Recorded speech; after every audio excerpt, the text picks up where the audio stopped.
जो है मुख से उत्पन्न हुआ है, क्षत्रिय जो है उनकी भुजाओं से उत्पन्न हुआ है ना। वैश्य उनकी जांग से उत्पन्न हुआ है, शूद्र उनके पैरों से उत्पन्न हुआ है। तो भाई साहब ये क्या है? ये तो ठीक है, आपने बक दिया, आपने श्लोक पढ़ दिया, हाँ। लेकिन भाई उसका भी सही आपने व्याख्या नहीं की, बस उतना ही बताया जिससे आपकी पुश्तैनी रोजी रोटी बनी रहे।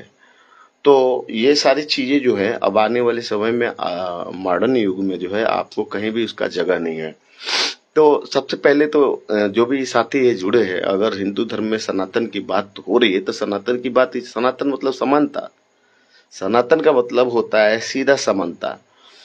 अब ये जो आपको अभी, तो ये क्या है, भागवत कथा कह रहे हैं, भागवत कथा का मंच है, लेकिन ये पुरुष सूक्त में से एक प्रसिद्ध श्लोक लाके और ये बोल जाते हैं, लेकिन उसकी पूरी बात जो है वो नहीं बोलते हैं।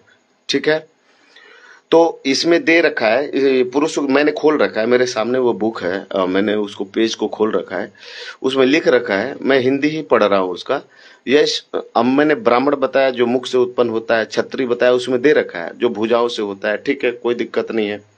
लेकिन इस पर भागवत का कथा नहीं, लेकिन इस मंचों से ये आधा अधूरा ज्ञान दे के चले जाते हैं।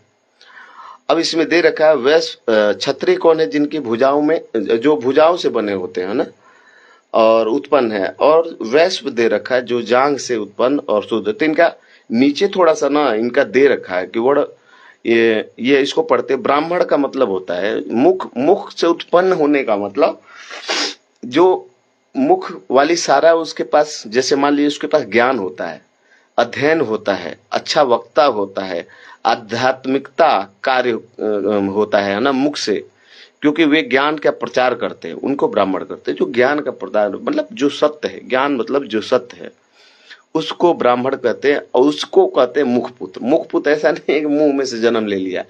अब ये मंचों से क्या बोलते हैं कि मुंह से जन्म लिया उसको ब्राह्मण बोलेंगे। देखो कितना बढ़िया है, कहाँ से उठा के लेके आया, ऋग्वेद से उठा के लेके आया श्लोक, और उसका आगे की बात नहीं बताया। इसमें लिख रखा है ब्राह्मण का मतलब, जो मुख का मतलब यहाँ यही है कि जो ज्ञान वाला कोई भी समाज का हो।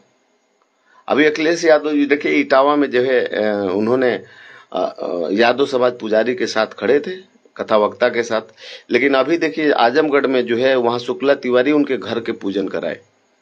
तो ऐसा नहीं है, अगर शुक्ला तिवारी या किसी भी समाज का है, अगर वो सम्मानित है, अगर उसका गुण है तो परिलक्षित होता है, ओतप्रोत है ज्ञान से, तो वो ब्राह्मण है, वो पंडित है।